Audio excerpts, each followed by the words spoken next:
ഇന്നും ഈ പൂണൂലിന് നേരെ അവരുടെ അഹന്ത കാണിക്കുന്നത്, പോറ്റിയുടെ കോണത്തിന്റെ നിറം തപ്പുന്നത് നമ്മൾ കണ്ടു. ഇടതുപക്ഷ രാഷ്ട്രീയം എങ്ങനെയാണ് ശബരിമലയിൽ ഇടപെട്ടതെന്നും എങ്ങനെയാണ് ഹൈന്ദവന്റെ ആചാരങ്ങളിൽ ഗണപതിക്കുള്ള സ്ഥാനം മനസ്സിലാക്കിക്കൊണ്ട് ഒരു മേത്തൻ അത് എന്ത് പറഞ്ഞു, എന്താ പറഞ്ഞത് അതിനെ കുറിച്ച്?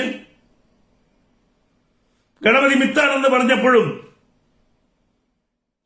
സമൂഹം, ആദ്യമൊക്കെയുണ്ടായിരുന്ന സമൂഹം പ്രതികരിച്ചു.